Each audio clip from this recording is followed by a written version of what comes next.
And what is up? We are less than 10 weeks away from the premiere of In Unison, and we head to Checkerspot to discuss it more. All that and more this week's JJ.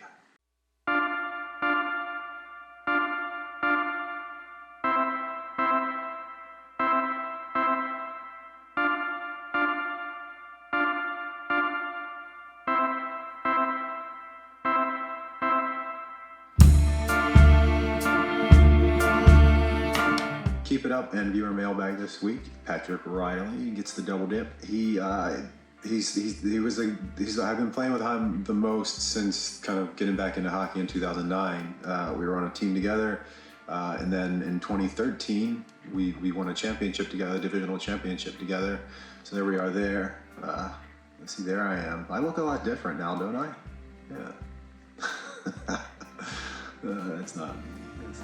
There I am over there. Yeah.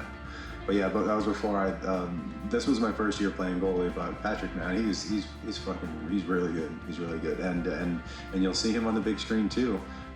Patrick and his wife and G will be in Unison too as part of the message receiver. So thank you for everything, Patrick. I'm sure to play hockey with you again one day, man.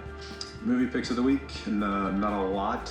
Tin Cup, that was pretty cool. I'm watching Poor Things tonight, so I'll probably give a nice little review for that next week. Silence of the Lambs on 4K, that was beautiful. And The Sitter from 2011, just a stupid stoner humor stuff. Casting and performance updates. James, the writer-director from Raven of Baltimore City, has a colleague writer-director in San Francisco, and they sent me a script. I'm going to take a look at the character of Mark and give it a look tonight.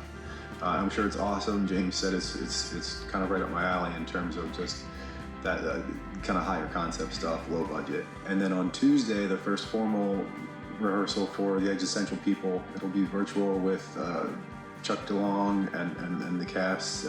Cool thing about Chuck is that he recently has been selected as a finalist to be admitted to the as masters for playwriting at Yale University. So congrats, Chuck. That's big, man.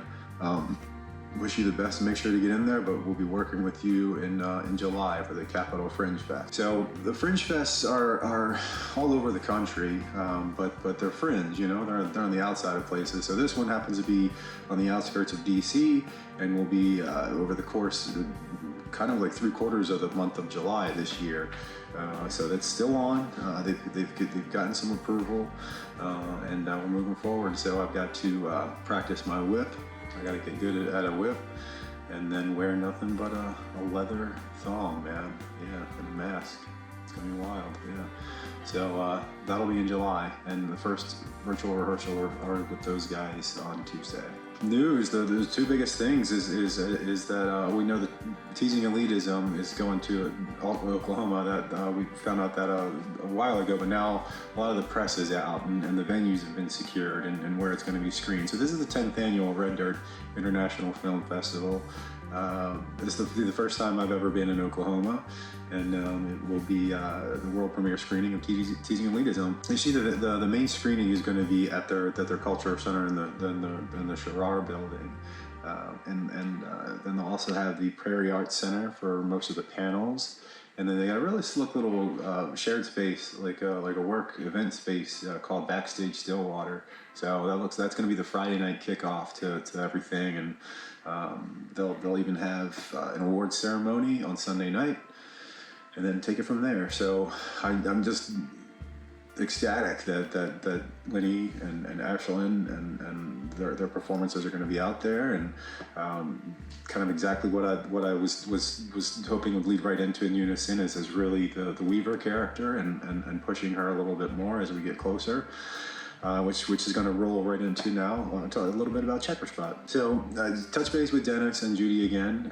They had a beer release, like a Lucky Charm City beer release, where the brewer was there, and she had it was kind of like it was made with Lucky Charm cereal, and Lucky Charm City cereal it was, but collating with it with everyone wearing green for St. Patrick's Day. It was the opportunity to seize it, to status with them, do some filming, because in Unison Universe, green and purple are the celebratory colors, and everyone in Checkerspot today was wearing green, so that was a great way to kind of get that.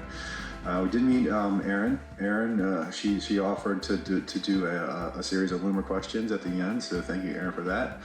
And so I came in to Judy and said, "Here's what I got." You know,